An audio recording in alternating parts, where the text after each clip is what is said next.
लिखो जरा, heat energy gets transferred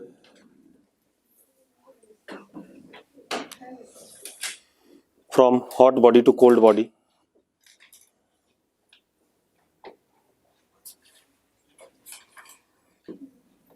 from hot body to cold body or from higher temperature to lower temperature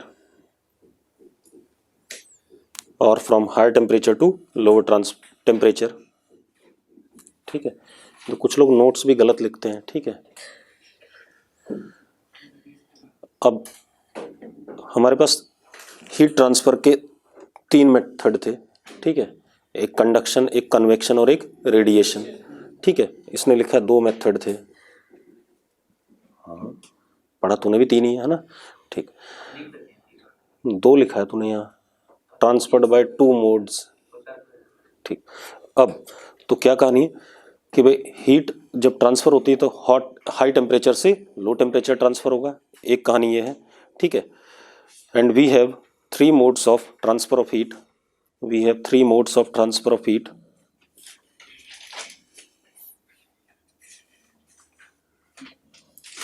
We have 3 modes of transfer of heat।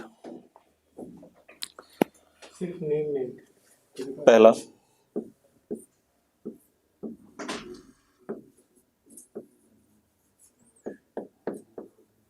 Conduction, दूसरा convection, तीसरा radiation. एक एक करके पढ़ेंगे। ठीक है, कंडक्शन, कन्वेक्शन एंड रेडिएशन। ठीक है, लिखो conduction,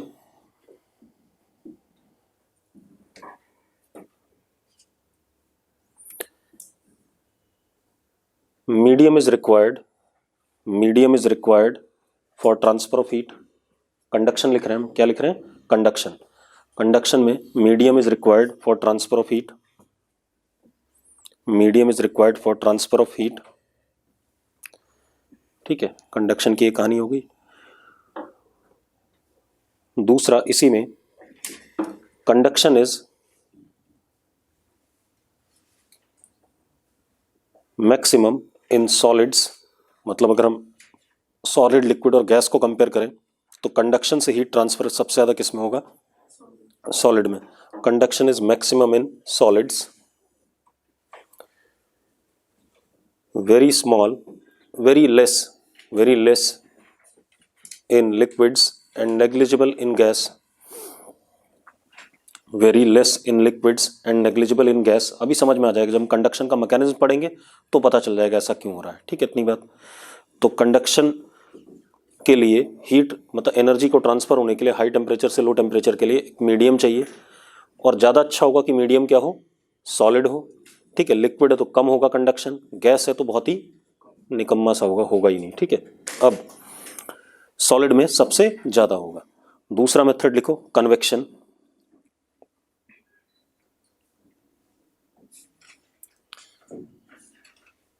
again medium is required,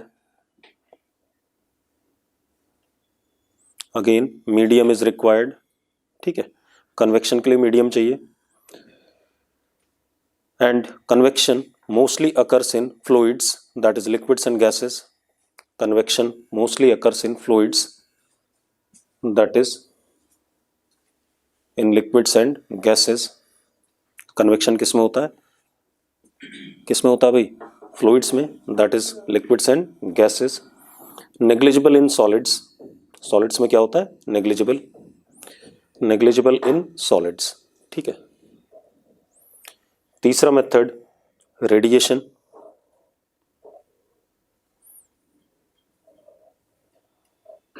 radiation do not require any medium, मतलब हीट ट्रांसफर के लिए कोई मीडियम चाहिए नहीं इसे। ठीक है, तो इसका मतलब सब जगह होता होगा, मीडियम है या नहीं है उससे इसे कोई फर्क नहीं पड़ेगा। ठीक है, that is occurs in all states of matter,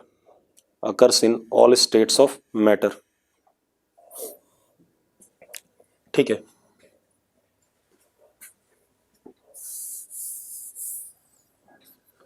occurs in all states of matter। अब जरा देखो एक मिनट, अब क्या कहानी हमारे पास, सबसे पहले हम पढ़ेंगे कंडक्शन, ठीक है। तो लिखो conduction.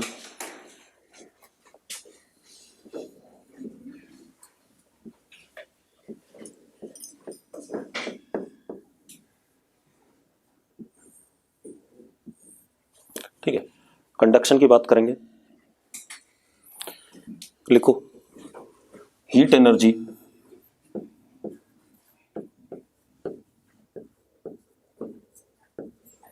flows from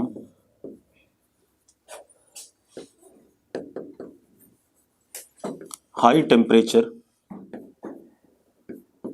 to low temperature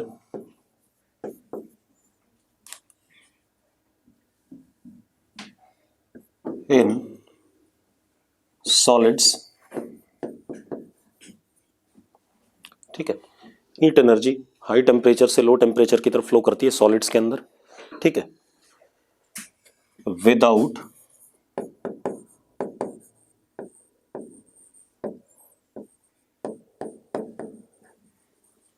actual transportation of matter. मतलब हीट तो ट्रांसफर होती है लेकिन मैटर ट्रांसफर नहीं होता, ठीक है। इतनी बात कुछ इस तरीके से, जबकि जब हम कन्वेक्शन पढ़ेंगे तो हीट ट्रांसफर के साथ मैटर भी ट्रांसफर होगा, ठीक है। तो क्या कहानी है, heat flows from high temperature to low temperature in solids without actual transportation of matter, ठीक है। इतनी बात। अब कैसे, ध्यान से देखो।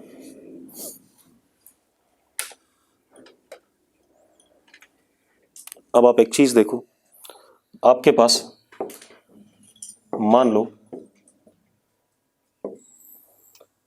कोई ये सॉलिड ब्लॉक है, ठीक है। इतनी बात। Atmosphere, temperature of atmosphere fixed, ठीक है। इतनी बात, ये चेंज नहीं हो रहा है, ठीक है। अब जो इस सॉलिड के एटम्स या मॉलिक्यूल्स होंगे,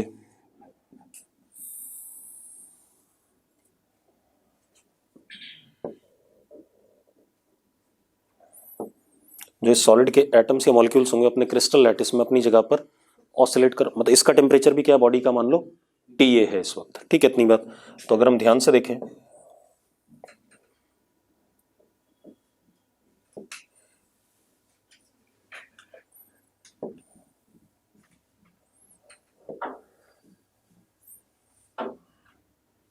अगर मैं कहूं एक एटम ये रहा, एक ये रहा, ऐसे ऐसे एटम्स हैं हमारे पास,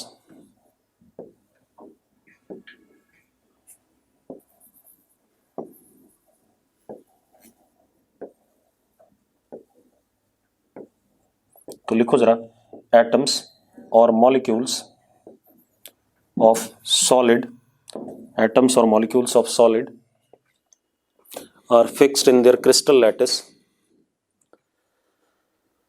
are fixed in their crystal lattice and oscillate with fixed amplitude,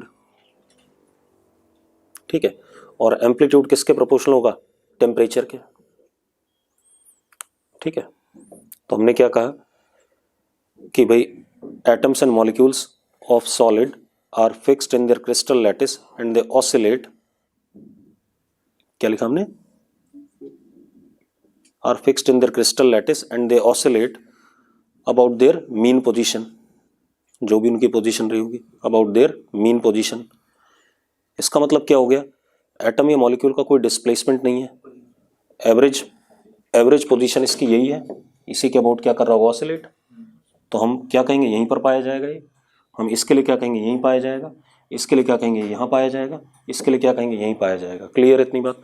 भले ही ऑसिलेट कर रहा हो, लेकिन जब हम ऑसिलेशन की बात करते हैं तो हम कहते हैं कि एटम या मॉलिक्यूल कहाँ पाया जा रहा है हमारा, इस पर्टिकुलर जगह पर। ये वाली लेयर के एटम्स यहाँ पाए जा रहे हैं, इस वाली लेयर के यहाँ पाए जा रहे हैं, इस वाले के यहाँ, ऑल्दो ये क्या कर रहे हैं, ऑसिलेट कर रहे हैं अपने कुछ रिस्पेक्टिव एम्पलीट्यूड से, ठीक है। And that amplitude will be dependent upon what, temperature. अगर मैं कहूँ इस पूरी बॉडी का टेम्परेचर क्या है, TA है, तो हर एटम या मॉलिक्यूल एक पर्टिकुलर एम्पलीट्यूड से क्या कर रहा होगा, ऑसिलेट कर रहा होगा। क्लियर इतनी बात? तो लिख लो, that is amplitude of oscillation, amplitude of oscillation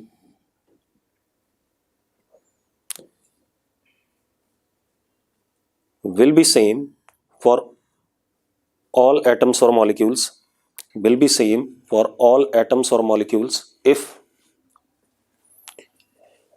temperature of solid throughout is same, हाँ या ना? if temperature of solid is throughout same, ठीक है। तो अगर इस पूरे सॉलिड का टेम्परेचर थ्रू आउट क्या है, सेम है, तो हर एटम या मॉलिक्यूल का एम्पलीट्यूड ऑसिलेशन का क्या होगा, सेम होगा। अब प्रॉब्लम क्या है, अब हम क्या करते हैं, ध्यान सुनो। अब अगर मैं क्या करता हूं, if this is TH and this is TL, ठीक है, इधर मैंने टेम्परेचर बढ़ा दिया और इधर क्या कर दिया, घटा दिया। मतलब मैं लिख देता हूं TH ग्रेटर देन TL, ठीक है। अब अगर हमने टेम्परेचर बढ़ा दिया तो अब जरा देखो, एक मिनट, अब आप ये देखो, इसका एम्पलीट्यूड वाइब्रेशन का क्या करेगा, बढ़ेगा, क्योंकि इसकी काइनेटिक एनर्जी क्या कर जाएगी, बढ़ जाएगी, हाँ या ना? एम्पलीट्यूड बढ़ेगा, काइनेटिक एनर्जी बढ़ेगी, ठीक है, इतनी बात। इसका भी बढ़ेगा, ठीक है, इतनी बात। मतलब जिस क्रॉस सेक्शन का टेम्परेचर क्या होगा, ज्यादा होगा, उसका एम्पलीट्यूड ऑफ वाइब्रेशन क्या करेगा, ज्यादा हो जाएगा in comparison to this end. तो अब ये करने वाला क्या है, अगर यहाँ TH हमने मेंटेन कर रखा है, ये क्या है, मेंटेन्ड टेम्परेचर है,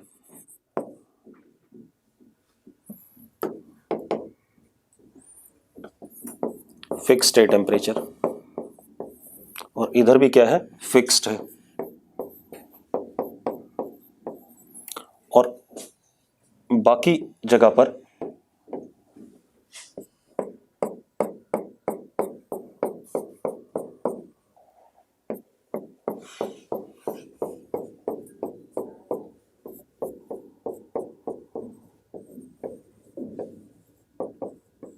इंसुलेटेड क्यों? अगर मैं इंसुलेटेड नहीं करूंगा तो रेडिएशन आना शुरू हो जाएगा, तो मैं रेडिएशन को अभी नहीं पढ़ना चाहता, मैं सिर्फ क्या पढ़ना चाहता हूं, कंडक्शन, ठीक है। तो अब जरा देखो, एक मिनट, तो अब हमने क्या करा भाई, एक साइड टेम्परेचर बढ़ा दिया और वो हमेशा के लिए बड़ा है, और एक साइड टेम्परेचर घटा दिया, हमेशा के लिए क्या है, छोटा है, और हमेशा ऐसी है, ठीक है, इतनी बात। अब क्या कहानी है, यहाँ के जो एटम्स या मॉलिक्यूल्स होंगे वो बड़े एम्पलीट्यूड से क्या करेंगे, ऑसिलेट करेंगे, काइनेटिक एनर्जी भी ज़्यादा होगी। तो जब ये बड़े एम्पलीट्यूड से ऑसिलेट करेंगे, ठीक है, इतनी बात, और ये भी ऑसिलेट कर ही रहा होगा, तो कोलिजन होगा इनके बीच में। कोलिजन होगा तो ये वाले एटम्स या मॉलिक्यूल्स, इनको कुछ ना कुछ अपनी क्या दे देंगे, एनर्जी दे देंगे, तो इसका भी ऑसिलेशन का एम्पलीट्यूड अब क्या करेगा, बढ़ेगा, और ये वाला इस वाले को क्या दे देगा, एनर्जी दे देगा। हाँ, ये ऐसा नहीं कि ये वाला एटम या मॉलिक्यूल यहां चला गया, मैंने क्या कहा, सिर्फ कोलिजन से क्या होगा, एनर्जी का ट्रांसफर होगा।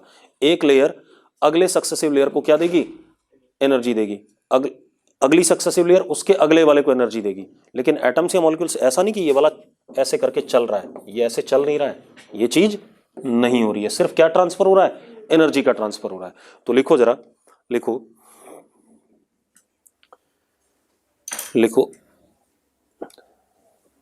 Cross section of solid at higher temperature will oscillate with larger amplitude and larger kinetic energy,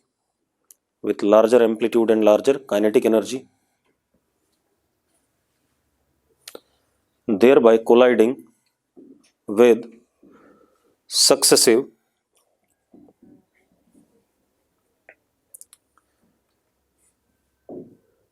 cross section of atoms or molecules,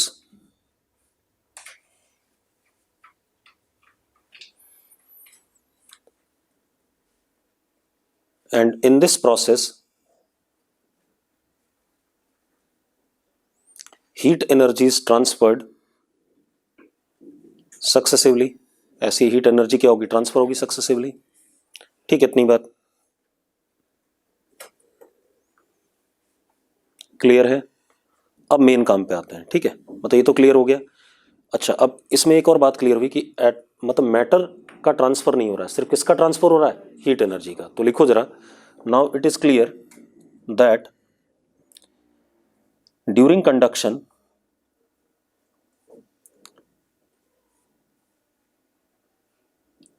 matter is not transported but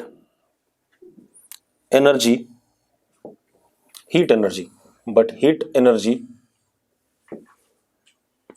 is transferred from high temperature end to low temperature end. ठीक है, अब इसको थोड़ा सा और ठीक से पढ़ते हैं. अब ध्यान देना भाई,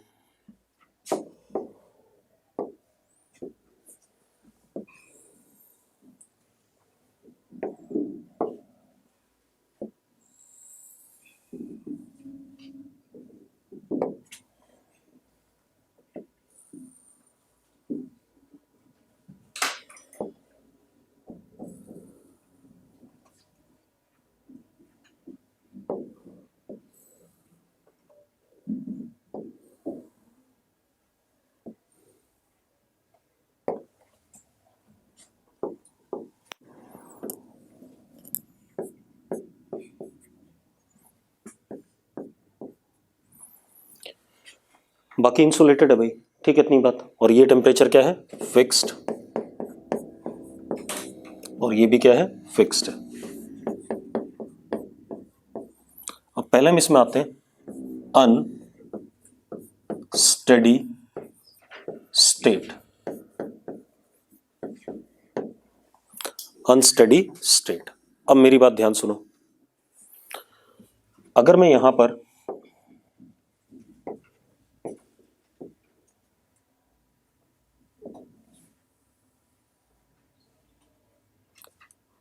ये क्रॉस सेक्शन पकड़ता हूं बेटा,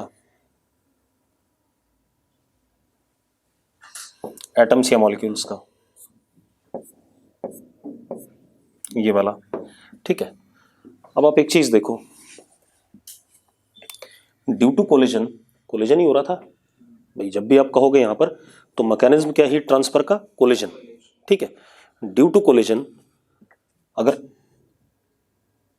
इधर से हीट आ रही थी, ठीक है, इतनी बात, हीट इधर से आ रही थी तो dQ/dt ये वाली हीट आने वाली थी, हाँ या ना. अब उसका कुछ हिस्सा ये जो एटम्स या मॉलिक्यूल्स हैं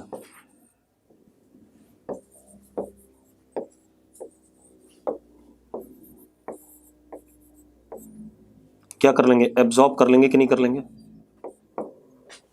करेंगे कि नहीं करेंगे, क्योंकि इनका एम्पलीट्यूड क्या कर रहा है, अभी भी बढ़ रहा है.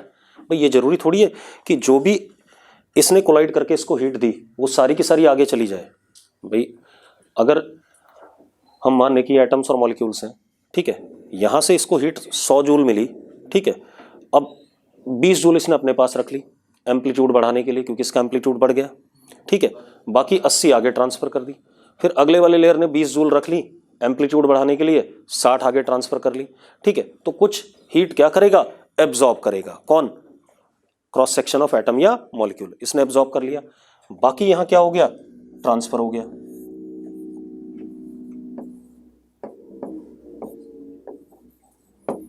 अब ये कहानी आ गई. ठीक है, इसको हम अनस्टेडी स्टेट कहते हैं. अब एक बात बताओ, अनस्टेडी स्टेट क्यों कह रहे हैं, क्योंकि इस क्रॉस सेक्शन का अगर टेम्परेचर क्या है, T है, अगर टेम्परेचर कितना है, T है, तो एक बात बताओ, ये टेम्परेचर अभी समय के साथ क्या कर रहा होगा, चेंज कर रहा होगा. This temperature is now what, function of time. Yes और नो, क्योंकि हीट क्या कर रहा है, एब्जॉर्ब कर रहा है. ठीक है, इतनी बात। तो अनस्टेडी स्टेट में क्या होता है, किसी भी क्रॉस सेक्शन का temperature with respect to time is not equal to what, zero. This is condition of what, unsteady state. हालांकि हमारे पास अनस्टेडी स्टेट पढ़ना ही नहीं होता हमें, ठीक है, तो हमें कौन सा स्टेट पढ़ना होता है, स्टेडी स्टेट। ये कहानी आगे, कोई इशू है इसमें? तो अब ये एब्जॉर्ब करता रहा, ठीक है, करता रहा एब्जॉर्ब, इसका टेम्परेचर बढ़ता रहा जब तक हीट एब्जॉर्ब करेगा, एब्जॉर्ब हीट, एंड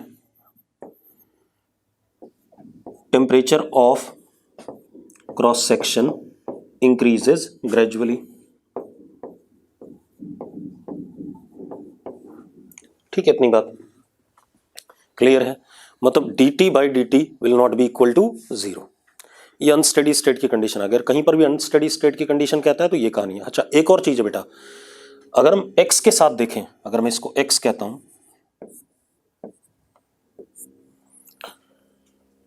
तो dt अपॉन dx ये भी नॉट इक्वल टू 0 है, क्योंकि टेम्परेचर इस साइड ज्यादा होगा, उस साइड क्या होगा, कम होगा। यस और नो? अरे तभी तो फ्लो कर पाएगा यार। अगर आप टेम्परेचर दोनों साइड सेम रख दो तो ये सारी कहानी नहीं आएगी।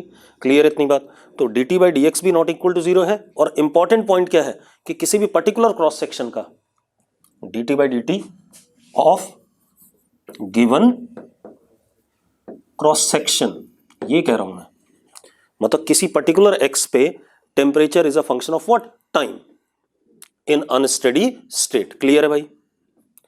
नोट कर लिया सबने?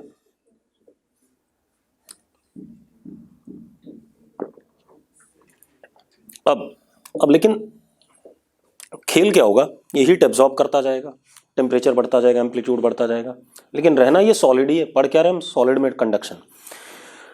एक ऐसा सिनेरियो आएगा कि इसका एम्पलीट्यूड फर्दर नहीं बढ़ पाएगा, अगर फर्दर बढ़ेगा तो state of matter will what, change. ठीक है, इतनी बात। क्या आया था? तो उसने बाकी कहानी भी दी होगी, ठीक है, क्वेश्चन जो आया था उसमें बाकी चीजें भी दे रखी होंगी, या तो क्वेश्चन लेके आओ तब बताया जा सकता है, ठीक है। हाँ तो ले आना भाई, मैं कब मना कर रहा हूँ। अब कहानी क्या है कि ये अनस्टेडी स्टेट आ गया, ठीक है। अब लिखो जरा, लिखो steady state, steady state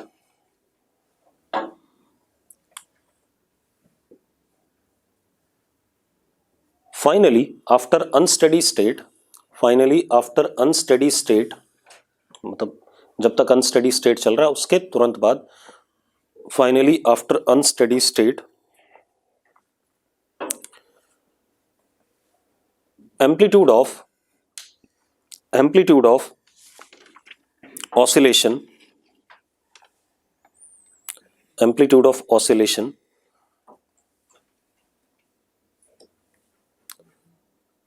of atoms or molecules at particular cross section becomes constant, मतलब अनस्टेडी स्टेट खत्म होने के बाद किसी एक पर्टिकुलर क्रॉस सेक्शन पे एम्पलीट्यूड ऑसिलेशन का क्या हो गया, कांस्टेंट हो गया। अब मजेदार बात, अगर एम्पलीट्यूड कांस्टेंट हो गया तो अब उस क्रॉस सेक्शन के एटम्स और मॉलिक्यूल्स का टेम्परेचर क्या हो गया, कांस्टेंट हो गया। That is temperature of atoms or molecules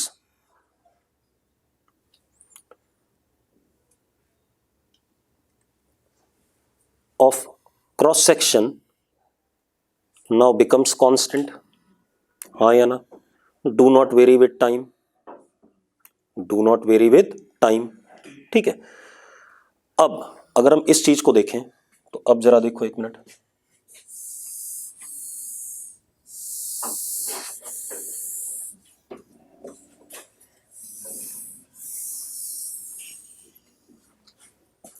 अब जरा देखो, हम लिखते हैं स्टेडी स्टेट,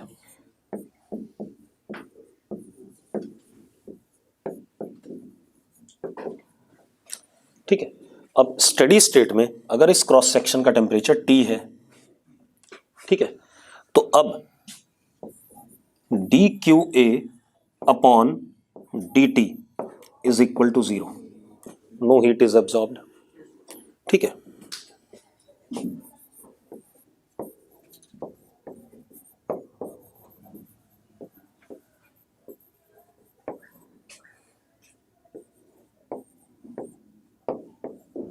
और अगर ऐसा हुआ तो इस क्रॉस सेक्शन का dt by dt now becomes equal to what, 0। मानते हो या नहीं मानते हो? हाँ या ना, क्योंकि अब टेम्परेचर उसका चेंज नहीं होगा। दूसरी एक और चीज, जो heat current, rate of flow of heat है ना, dq by dt is what, rate of flow of heat, that's why मैं क्या कह रहा हूँ उसे, हीट करंट। जो हीट करंट यहां से आया और जो यहां गया, दोनों बराबर हैं या नहीं है? यानी कि dq upon dt is equal to dq t upon dt, that is what, h।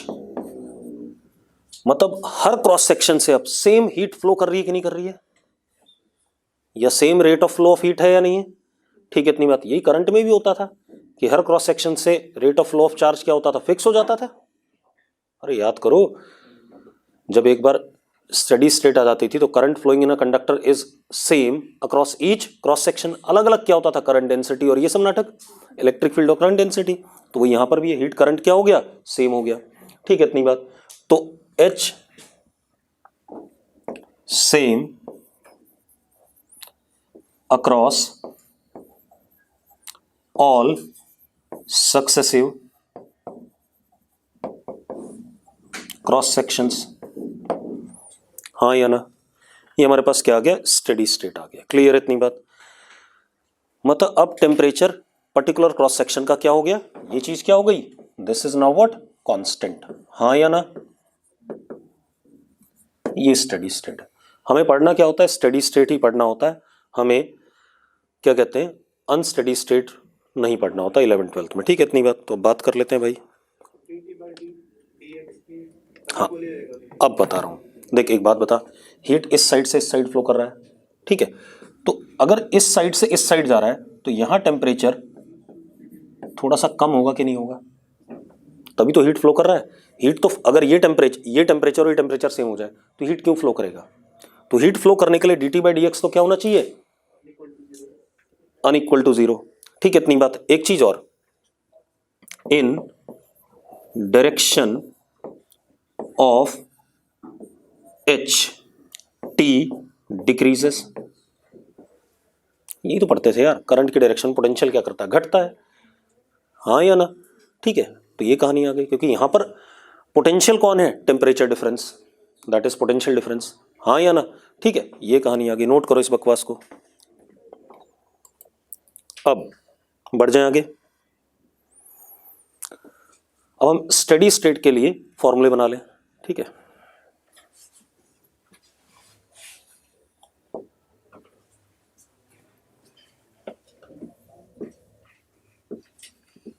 और पूरा क्या हो जाएगा, करंट इलेक्ट्रिसिटी।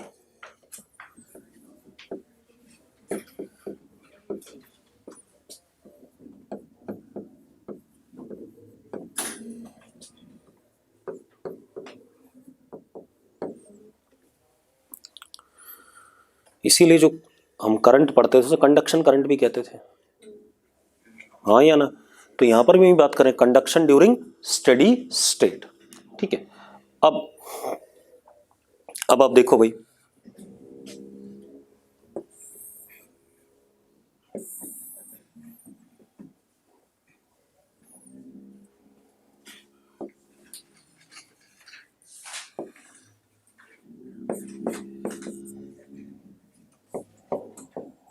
स्टेडी स्टेट की बात हो रही, ध्यान रखना। मैंने यहां पर एक क्रॉस सेक्शन पकड़ा,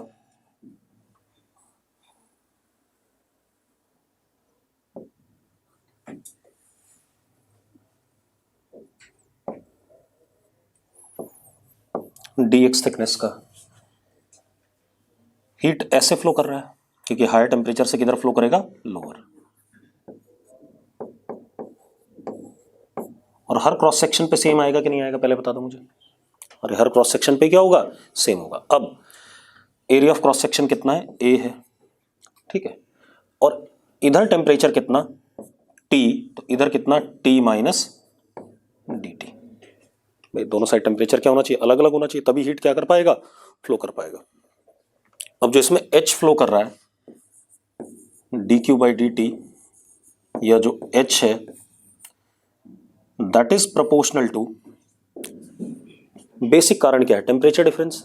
एक काम कर, दोनों टेम्परेचर सेम कर दे, हीट ही नहीं फ्लो करेगा। जितना ज़्यादा डिफरेंस होगा उतना ही ज़्यादा क्या करेगा, फ्लो करेगा। तो that is proportional to what, dt। ठीक है, एक काम और कर लो यार, मेरे पास ये मोबाइल है, इधर t है, इधर t माइनस dt है, इतनी थिकनेस है। अगर यही मोबाइल मैं मोटा कर दूं, इधर t और इधर t माइनस dt, तो किस केस में जल्दी से हीट इधर फ्लो करेगा, पतले वाले में। ठीक है, तो इनवर्सली प्रोपोर्शनल आ गया अपॉन dx। एक और चीज, अगर इतना ही पतला मोबाइल है और इतनी पतली एक कॉपी है और दोनों साइड टेम्परेचर डिफरेंस क्या है, कॉपी बड़ी होगी, एरिया ऑफ क्रॉस सेक्शन। ठीक है, तो मोबाइल के ऊपर मान लो 100 मॉलिक्यूल्स हैं जो हीट को इधर से उधर भेज रहे हैं, कॉपी के ऊपर क्या होंगे, 1000 हो जाएंगे, बड़ी है। ठीक है, इतनी बात। तो एरिया ऑफ क्रॉस सेक्शन के क्या होगा, डायरेक्टली प्रोपोर्शनल, ये आ गया। ठीक है, इतनी बात। तो heat current is proportional to what, area of क्या कहते हैं, cross section and temperature gradient. dt by dx is what, temperature gradient. Gradient ही कह सकते हैं, या तो मैं कहूँ टेम्परेचर डिफरेंस अपॉन थिकनेस। तो मैंने इसे माइनस साइन लगा दिया। मैंने माइनस साइन क्यों लगाया, टेम्परेचर जैसे जैसे x बढ़ रहा है, भाई एक बात बताओ, dt बाई डी क्या होगा, नेगेटिव आएगा। हीट करंट तो क्या है, पॉजिटिव वैल्यू है एक, तो मुझे उसके सामने क्या लगा दिया मैंने, माइनस साइन। मतलब क्या हो गया, x इंक्रीजेस t डिक्रीजेस, इसलिए लगाया। ठीक है, अब हमने प्रोपोर्शनलिटी साइन हटा दिया।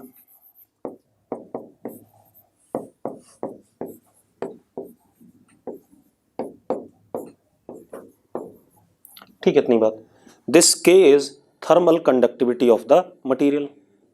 k क्या है, जैसे वहां पर क्या होता था कंडक्टिविटी, यहां पर क्या आ गया, थर्मल कंडक्टिविटी। अरे कंडक्टिविटी या रेजिस्टिविटी एक ही बात है, इनवर्स होता था तुम।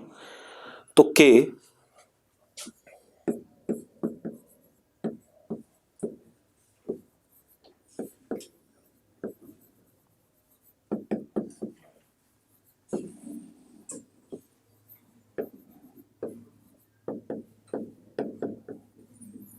थर्मल कंडक्टिविटी ऑफ मटेरियल किस पे डिपेंड करेगा, के मटेरियल के नेचर पे, और किसी चीज पे डिपेंड नहीं कर रहा। के किसकी प्रॉपर्टी है, मटेरियल की। ठीक है, इतनी बात, ये ध्यान रखना, के डिपेंड्स ऑन मटेरियल का नेचर। ठीक है, दूसरी चीज, के की यूनिट ये क्या है, एनर्जी पर यूनिट टाइम, मतलब क्या है, वॉट है। ठीक है, ये मीटर स्क्वायर, ये मीटर, तो यहां क्या आ गया, मीटर बचा। तो के की यूनिट क्या हो जाएगी, वॉट पर मीटर पर केल्विन, हो जाएगा कि नहीं हो जाएगा। ठीक है, इतनी बात, ये इसकी क्या हो गई, यूनिट हो गई, कोई इशू नहीं इसमें। ठीक है, अब हेलो,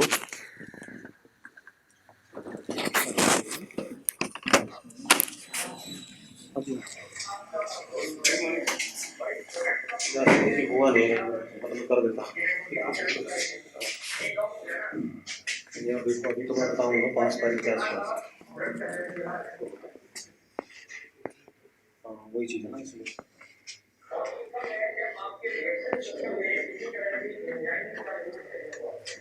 अभी तो 5 तक आना था मेरे पास।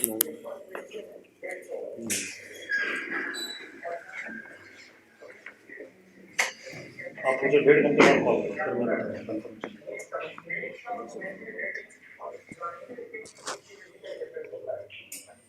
1.5 घंटे बाद करो। अब देखो भाई, क्या कहानी आ गई अपने पास, ये आ गया अपने पास D Q by D T is equal to minus K A D T by D X. ठीक है, अब मजेदार बात देखो, इतना हो गया। अब एक और चीज है बेटा, अगर मैं इसी को ऐसे लिखूं, h is equal to minus D T upon D X upon K A, लिख सकता हूं ऐसे, एल अपॉन सिग्मा ए, याद आ रहा है, अरे current potential difference upon L upon sigma A. ठीक है, इतनी बात। रो एल बाई ए होता था, रो को सिग्मा में कन्वर्ट कर दो, यही बन रहा है कि नहीं बन रहा है। तो मैं इसको क्या लिख सकता हूं, minus D T upon D R. ठीक है। डी आर क्या हो गया, thermal resistance, and D T क्या हो गया, थर्मल पोटेंशियल डिफरेंस। ये सुनो, तो डी आर किसके बराबर हो गया हमारे पास, डी एक्स अपॉन के इंटू ए, ठीक है इतनी बात। तो लिखो जरा, डी आर क्या हो गया हमारे पास, थर्मल रेजिस्टेंस, ठीक है, D R is thermal resistance and D T is what, क्या कहते हैं, thermal potential difference, thermal potential difference. अब अगर आप थर्मल रेजिस्टेंस की भी यूनिट देखो, ठीक है, तो ये क्या है, ये केल्विन है और ये क्या है, वॉट है। तो क्या हो गया, केल्विन पर वॉट, हाँ या ना, केल्विन पर वॉट हो गया भाई।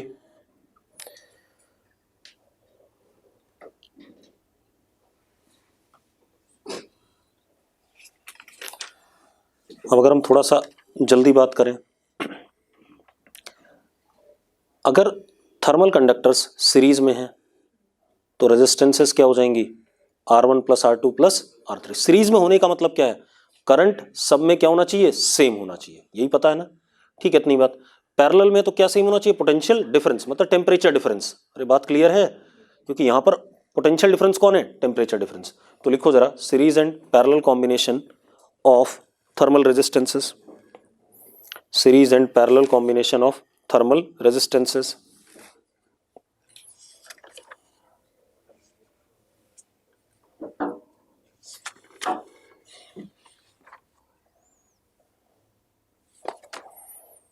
Series and parallel combination of thermal resistances.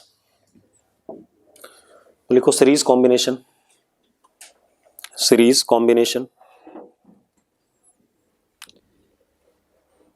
H, capital H is same in all resistances, तभी सीरीज में कह पाओगे, H is same in all resistances. और जो R आएगा वो आ जाएगा समीशन RI या इंटीग्रेशन DR, आ जाएगा कि नहीं आ जाएगा, हाँ या ना, सिंपल सी बात है। अब चाहो तो मैं फिर उसको प्रूव करूं फालतू, पिछले कई चैप्टर में कर चुके हैं हम। अब इसके बाद लिखो पैरेलल कॉम्बिनेशन,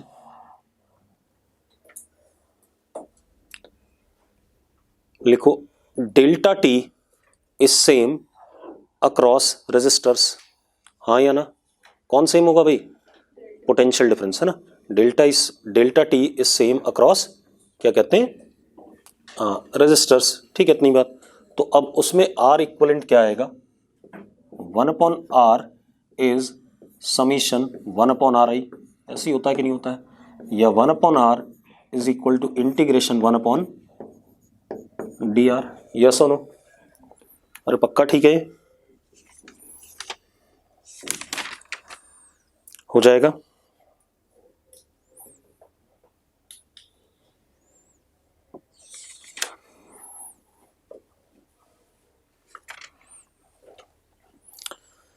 अब लिखो जरा,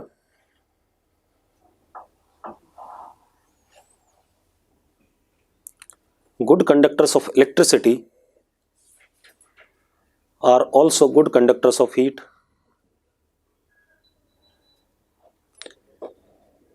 एक बात बता, मेटल की रॉड इलेक्ट्रिसिटी का अच्छा कंडक्टर है, हीट का भी अच्छा कंडक्टर है, लकड़ी इलेक्ट्रिसिटी का बैड कंडक्टर है, और हीट का भी क्या है, बैड कंडक्टर है, ठीक है। तो क्या कह रहे हैं हम, गुड कंडक्टर ऑफ इलेक्ट्रिसिटी यार, गुड कंडक्टर ऑफ क्या कहते हैं, हीट। क्यों होता है ऐसा, हाँ बता बता बता।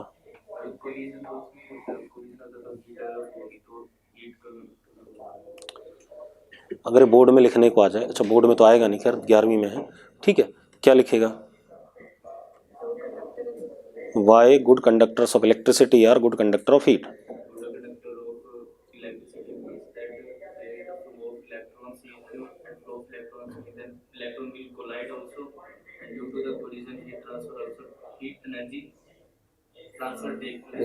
इसको तो नंबर देने नहीं चाहिए, ठीक है। देख भाई, एक तो हम क्या पढ़ रहे थे, सॉलिड्स में एटम्स और मॉलिक्यूल्स का कोलिजन, और जब करंट फ्लो करता है तो इलेक्ट्रॉन्स भी चल रहे होते हैं, तो इलेक्ट्रॉन्स भी चल रहे होंगे तो इलेक्ट्रॉन्स भी कोलाइड करेंगे सक्सेसिवली, इलेक्ट्रॉन भी कुछ एनर्जी लेके ही चल रहे थे, तो इस वजह से एनर्जी का ट्रांसफर क्या हो जाएगा, बढ़ जाएगा। ठीक है, इतनी बात। और ढंग से ना बोला बे, हम तो घुमा रहा था इधर उधर। हाँ तेरी भावनाएं मैं समझ गया था, लेकिन अजीबोगरीब कहानी बोल रहा था। ठीक है, अब लिखो जरा, मुझे पता था कि तू बोल तो सही रहा है लेकिन लिख नहीं पाएगा। लिखो जरा,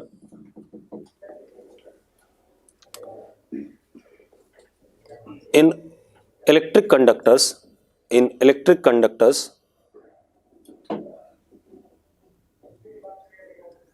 in electric conductors we can have extra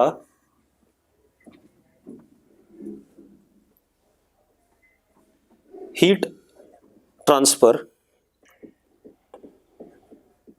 due to flow of electrons। Extra मतलब जो पहले हो रहा था उससे फालतू। ठीक है, इतनी बात। तो क्या हो गया, वी कैन हैव एक्स्ट्रा, क्या कहते हैं, heat transfer due to flow of electrons. ठीक है, और वो भी क्या करेंगे, कोलाइड करेंगे, तो अपने आप एम्पलीट्यूड क्या करेगा, जल्दी से बढ़ेगा, स्टडी स्टेट आएगी, ट्रांसफर होना शुरू हो जाएगा। ठीक है, इतनी बात। अब लिखो जरा, वीडमैन French law.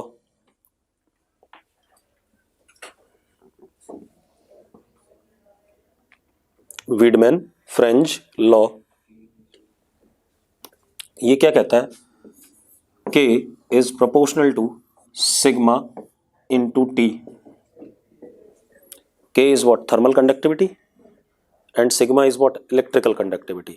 At particular temperature K by sigma का रेशो क्या होता है, कांस्टेंट होता है। तो लिखो जरा, लिखो K by sigma is constant at particular temperature। यहीं से पता चल रहा है कि सिग्मा बढ़ा तो K भी बढ़ा, K बढ़ा तो सिग्मा बढ़ा।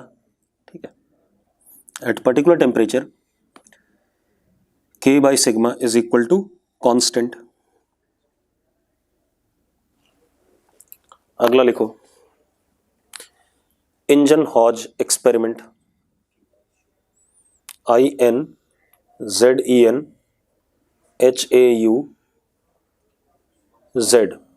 Engine हॉज experiment. अब इंजन हॉज एक्सपेरिमेंट क्या करता है भाई, it is experimental setup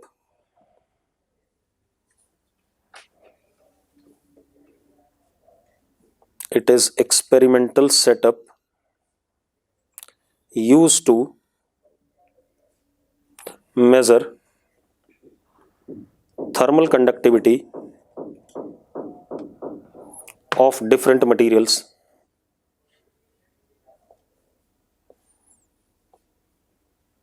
It is used to measure thermal conductivity of different materials। ठीक है, हम क्या करते हैं, कई सारी आइडेंटिकल रॉड होती हैं डिफरेंट मटेरियल की। लिखो जरा, identical rods of different material, identical rods of different material are coated with wax. उनके ऊपर वैक्स की कोटिंग कर दी आइडेंटिकली। ठीक है, coated with wax identically. Now these rods are dipped in boiling water। किस में डिप कर दी हमने, बॉइलिंग वाटर में। ठीक है, कंप्लीटली नहीं, डिप्ड इन वाटर आइडेंटिकली, मतलब थोड़ा थोड़ा, मतलब रॉड की लेंथ अगर 1 मीटर थी, 10 सेंटीमीटर डिप कर दी सारी की सारी। ठीक है, इतनी बात। ऐसे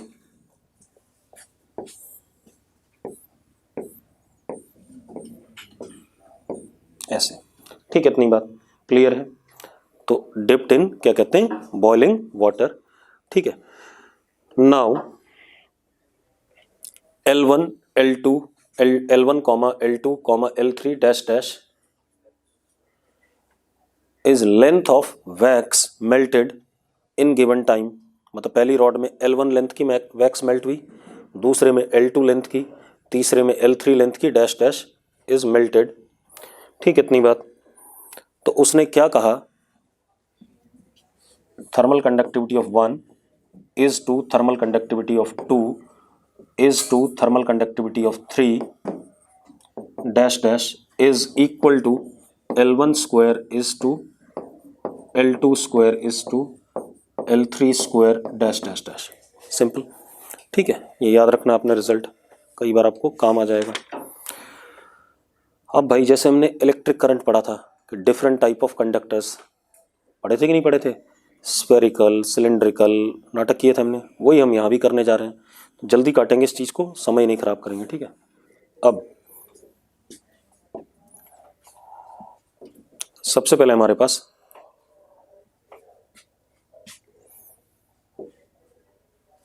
लिखो यूनिफॉर्म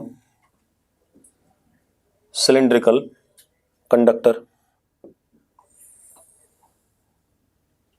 यूनिफॉर्म का मतलब क्रॉस सेक्शन क्या है, थ्रू आउट सेम है। यूनिफॉर्म सिलेंड्रिकल कंडक्टर, जो भी रिजल्ट हम लिखेंगे किसके लिए लिखेंगे? स्टेडी स्टेट के लिए।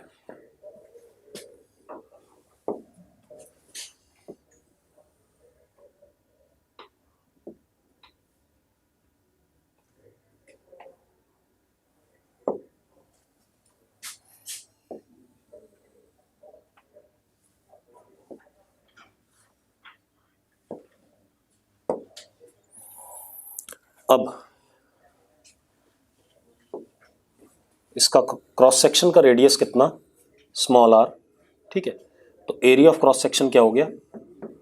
पाई स्मॉल आर स्क्वायर। लेंथ इसकी कितनी? L। थर्मल कंडक्टिविटी कितना? K। इधर टेम्परेचर TH और इधर कितना? TL। ऐसा कुछ है, या एक साइड T0 मान लो, एक साइड 0 मान लो यार, तो एक ही बात है, कैसे भी कर सकते हो, कोई इशू तो नहीं उसमें, ठीक है। अब आप देखो भाई, स्टेडी स्टेट है तो हर क्रॉस सेक्शन पे सेम जाएगा। अब हमने ये क्रॉस सेक्शन पकड़ा यहां,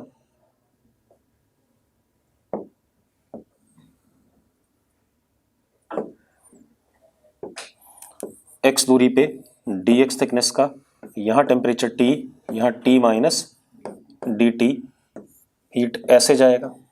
एक बात बताओ यार, ये छोटा सा रजिस्टर कितना हुआ? dr हुआ कि नहीं हुआ? निकम्मो, ये dr जो हुआ that is dx upon k into A, हाँ या ना? अगला जो हमारे पास dr आएगा इसके बगल में, उसमें भी सेम हीट जा रहा है, उसके आगे भी सेम जा रहा है, मतलब सारे dr किस में? सीरीज में। तो किस में आ गए? सीरीज। तो मैं क्या करता हूं, अगर सीरीज में आ गए तो सीधी सी बात है, इंटीग्रेट कर दूं तो R जो आएगा total that would B L upon K ए। अब आएगा कि नहीं आएगा? L अपॉन के ए, यही आएगा। अब अगर मैं हीट करंट जानना चाहता हूं H, तो that is temperature difference TH minus TL upon what? R, that would be equal to K A TH minus TL upon what? L। आगे हीट करंट, आगे हीट करंट, कोई इशू नहीं है, ठीक है। हीट करंट आ गया। अब मेरा पर्पस क्या है? मैं x दूरी पर इस क्रॉस सेक्शन का क्या जानना चाहता हूं? टेम्परेचर। ये भी तो निकालना पड़ सकता है, ठीक है। तो अब एक बात बताओ, जो हीट यहां से यहां तक गई वही पूरी भी तो थी, तो मैं सिर्फ इतने वाले को मान लेता हूं। तो इतने वाले की रेजिस्टेंस क्या हो जाएगी? x अपॉन के, और इंटीग्रेट में x तक ही करूंगा तो क्या हो गया? हीट करंट दोनों के लिए सेम है, तो मैं क्या करूंगा? TH minus T upon x upon के इज इक्वल टू कितना आ गया बेटा? के A TH minus TL upon L। ये निपट गया आपका, निपट गया कि नहीं निपट गया? तो T is equal to TH minus TL upon L into X. Linear function हो गया टेम्परेचर। जैसे जैसे एक्स बढ़ रहा है टेम्परेचर क्या कर रहा है? घट रहा है। क्या स्लोप है उसका घटने का? TH minus TL upon L, हाँ या ना? तो अगर मैं minus dt by D X temperature gradient निकालता हूं तो that would be TH minus TL upon L। Constant आ गया कि नहीं आ गया? ठीक है। अब मैं ग्राफ बनाने जा रहा हूं किसका? टेम्परेचर का और टेम्परेचर ग्रेडियंट का। क्लियर है इतनी बात? बना दें? बनाओ भाई, इसको छोटा कर देते हैं।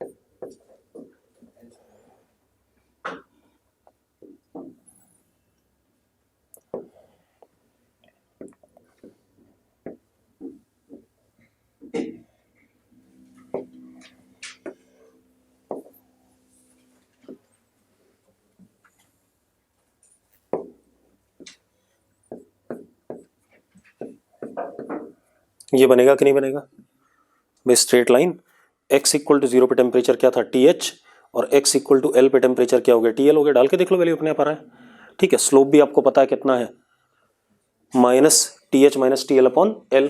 चलो अब मैं dt/dx का बना दूं।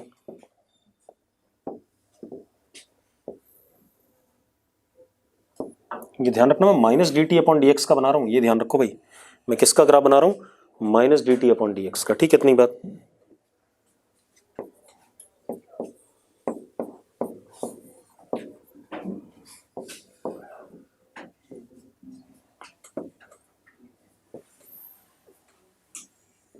कांस्टेंट आ जाएगा, आ जाएगा कि नहीं आ जाएगा? अरे यस और नो? ठीक है, ये हो गया भाई। अब इसको करने की जरूरत है मुझे, करा चुका हूं मैं सब नाटक। अरे करंट इलेक्ट्रिसिटी में कराया और एक और चैप्टर में कराया था। किस में कराया था?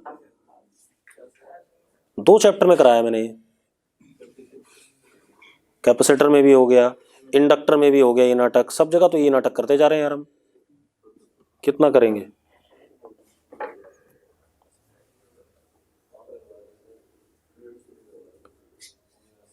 फ्लूइड्स में कब कराया था?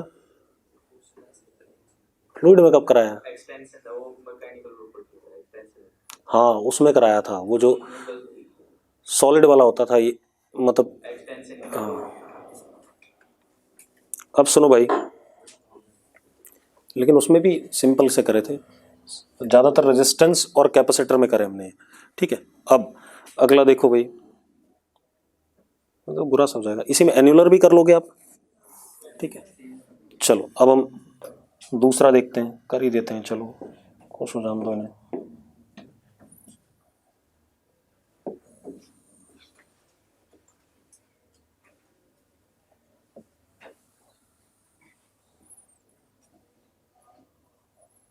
इसमें कोई ऐसा ऑप्शन नहीं आता कि बिल्कुल सेम रॉड इधर बन जाए, जैसे कॉपी पेस्ट होता था कंप्यूटर में। मतलब ये बनाया, उठा के यहाँ भी बना दिया दोबारा से। अच्छा, ऐसा कुछ होता नहीं इसमें।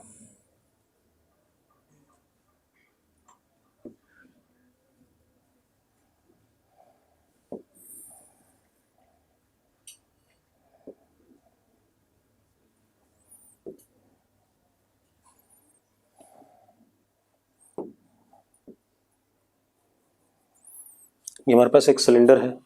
ठीक है, इतनी बात। एक बड़ा भी बना लो भाई इसके साथ, इसके बाहर वाला।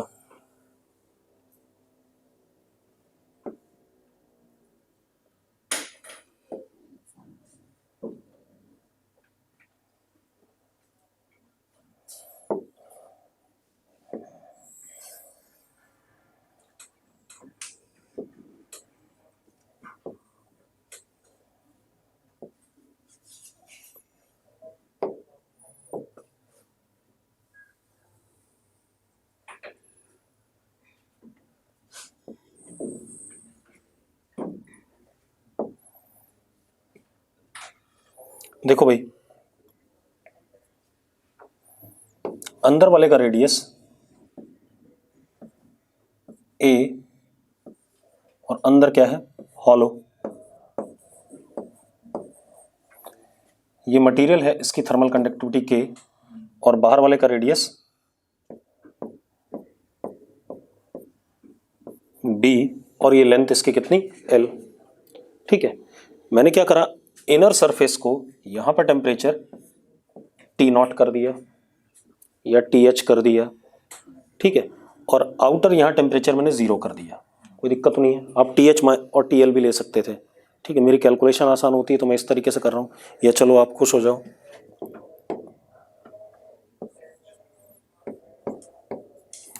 अब हीट कैसे फ्लो करेगा? Cylindrically radially, cylindrically radial flow करेगा, ठीक है, इतनी बात। अब जरा देखो,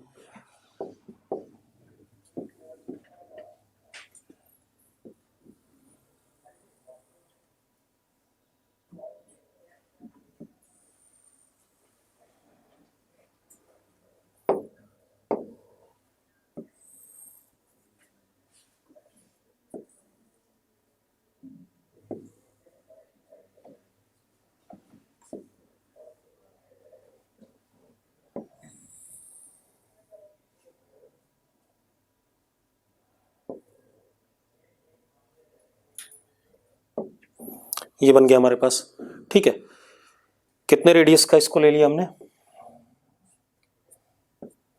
dx radius, sorry x radius का। तो इसको सराउंड करता हुआ एक dx थिकनेस का भी मैं बना लेता हूं।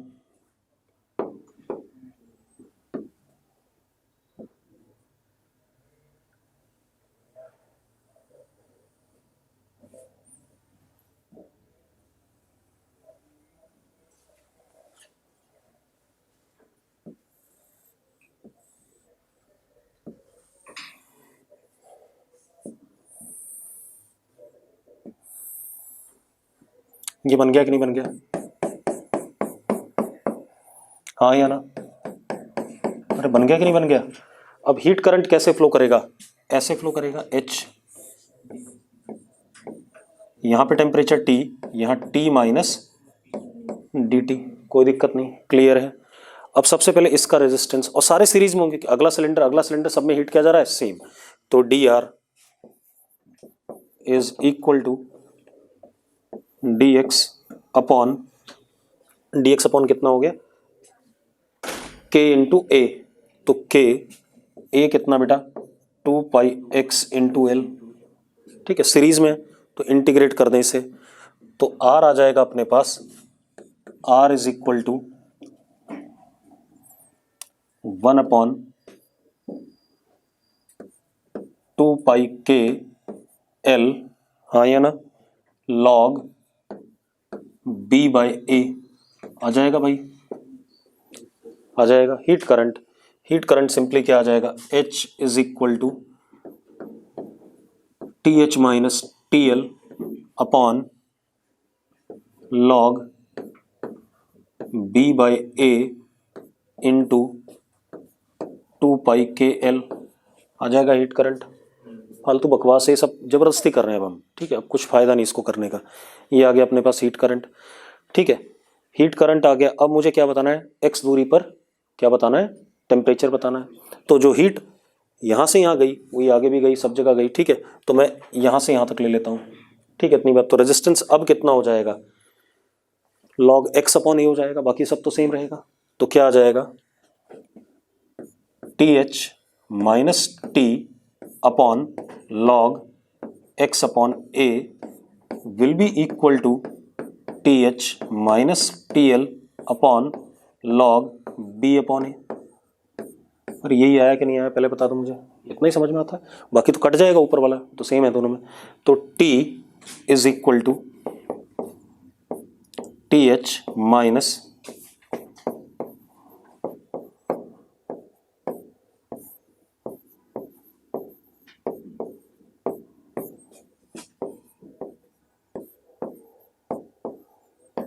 ये आया कि नहीं आया? हाँ या ना? अरे यही आ गया, चेक कर लो यार, आसान सा है, ठीक है। इसके बाद मुझे निकालना है D minus D T by D X, ठीक है, इतनी बात, minus D T by D X temperature gradient. तो डिफरेंशिएट कर देते हैं बेटा इसे, कितना आ जाएगा?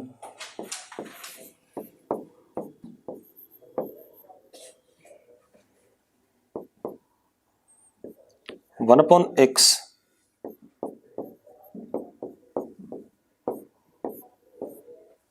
जरा चेक करना मैंने सही लिखा है, देखना मैंने सही लिखा है तो बता दो यार, डेरिवेटिव सही है? अरे मैथ्स वालों तुम्हें इतनी देर लग रही, तुम मर जाओ, सही है शायद। यार इतनी देर अगर तुम्हें डेरिवेटिव लेने में लग रही है, फिर एग्जाम में सवाल कब करोगे? अगले साल करोगे। हो गया। अब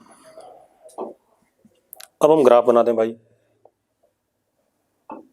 बनाना जरा ग्राफ स्वयं। सूर्य बनाओ फटाफट ग्राफ। किसका? टी का और minus D T by D x का। इन्हीं दोनों का बनाना है एक्स के साथ। जल्दी।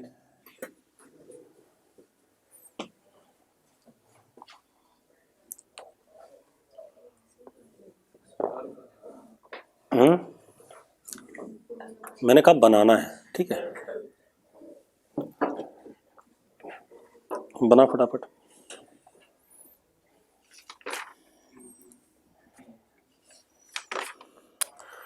और एक और चीज भाई, इसमें जब रॉड रूट लगी रहेंगी ना, कोई सर्किट बनेगा तो सारा का सारा केवीएल और केसीएल भी लगेगा। करंट ही तो है, और क्या है।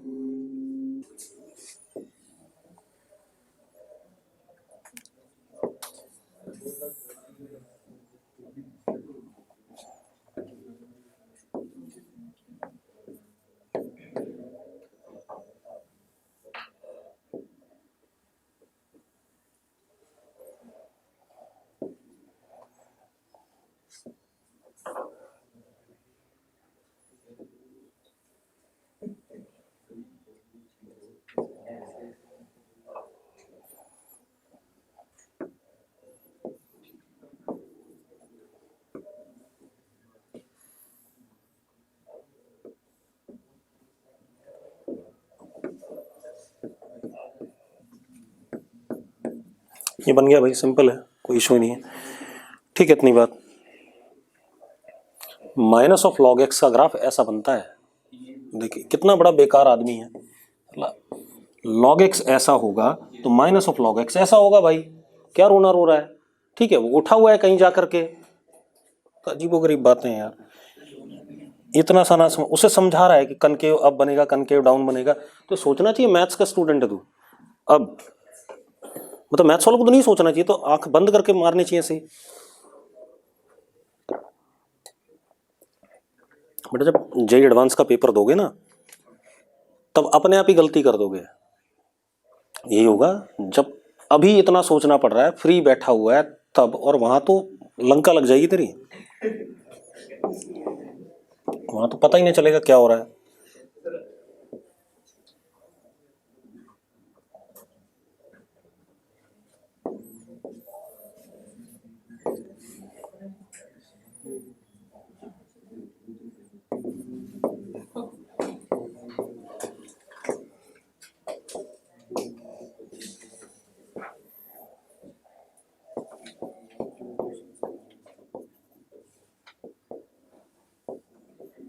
यहीं तक बनाओगे इसे भी आप। डोमेन कितनी है? ए से बी, ये ध्यान रखना। ठीक है भाई। अब ऐसी एक करंट इलेक्ट्रिसिटी में वो करा था, अंदर से खोखला स्फीयर। फिर एक वो करा था हॉर्स शू मैग्नेट टाइप का, जिसमें रेजिस्टेंस किस में आगे थे? पैरेलल में। यहां भी ऐसा हो सकता है भाई। अरे होगा या नहीं होगा? कराऊं या ना कराऊं? रेजिस्टेंस यही आएगी। फिर आप टेम्परेचर डिफरेंस अपॉन रेजिस्टेंस करोगे, आपको क्या मिल जाएगा? करंट। फिर आप उस करंट को इक्वेट कर दोगे सीरीज में इस वाले से। हो जाएगा कि नहीं हो जाएगा? कोई बड़ा काम नहीं है। ठीक है। अब लिखो जरा, formation of ice on lakes. अब देखो भाई, अब क्या कहानी अपने पास? Formation of ice on lakes. बताओ भाई क्या कहानी होती है स्वयं, फटाफट। पहले मैकेनिज्म बताना है। हाँ पहले अंग्रेजी में बताना है, क्यों, मतलब हिंदी में या अंग्रेजी में। पानी गर्म है, ऊपर ठंडा है, ठीक है। Heat transfer via conduction process leads to, क्या कहते हैं? Formation of ice from top to bottom. ठीक है। अब देखो भाई, कंडक्शन बोलना था भाई। ये मान लो हमारे पास लेक का सरफेस है, ऊपर एटमॉस्फेयर है, नीचे वाटर। ठीक है, ये कहानी आ गई। अब वाटर हमारा 0 डिग्री सेल्सियस पे है, ऊपर -T0 डिग्री सेल्सियस, ऐसा कुछ है। होगा क्या, पानी से हीट बाहर निकलेगी क्योंकि टेम्परेचर डिफरेंस है, भाई नीचे ज़्यादा है ऊपर कम है, पानी से जब हीट बाहर निकलेगी, ठीक है, इतनी बात, तो ऑब्वियस सी बात है 0 डिग्री पे पानी था, अगर 0 डिग्री पे कोई पानी है और उससे हीट निकलती क्या करेगा, फ्रीज करेगा, ठीक है, इतनी बात, तो क्या करेगा, फ्रीज कर जाएगा। ठीक, अब ये फ्रीज कर गया तो अब एक सॉलिड की लेयर बन गई, नीचे अभी भी 0 है, ऊपर क्या है, कम है, तो नीचे से फिर हीट जाएगी, लेकिन अब किसके अक्रॉस जाएगी, सॉलिड के अक्रॉस, ठीक है, इतनी बात। तो हमने क्या करा, मान लेते हैं टाइम 0 पे फ्रीजिंग स्टार्ट हुई, ये हमारे पास आइस हो गया इतना, एट टाइम t कितना फ्रीज कर गया, x,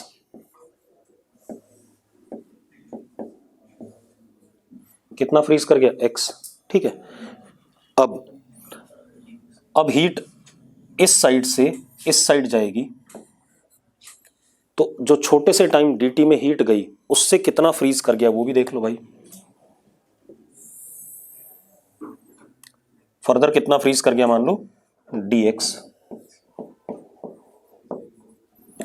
ये हीट दी किसने, इस dx वाले ने फ्रीज करने पर,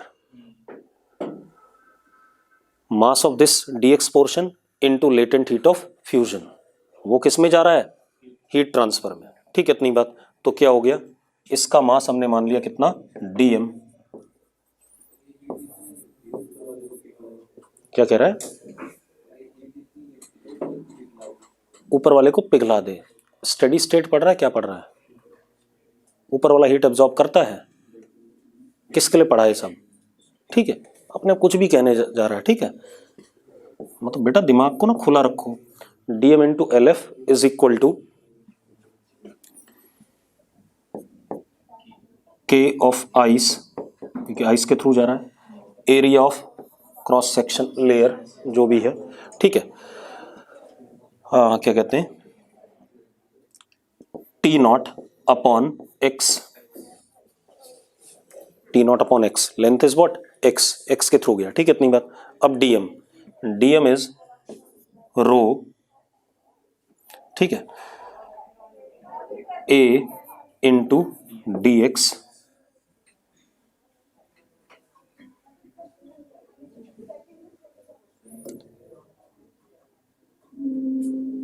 बाई dt भी तो होगा यहाँ भाई, उधर तो पर यूनिट टाइम था ना, तो इधर भी होगा, ठीक है, dx by dt into LF is equal to K ice A T0 by x,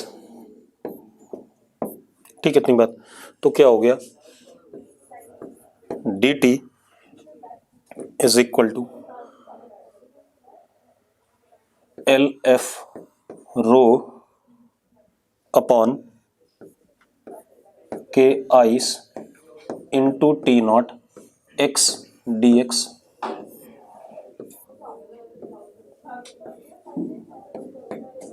ओहो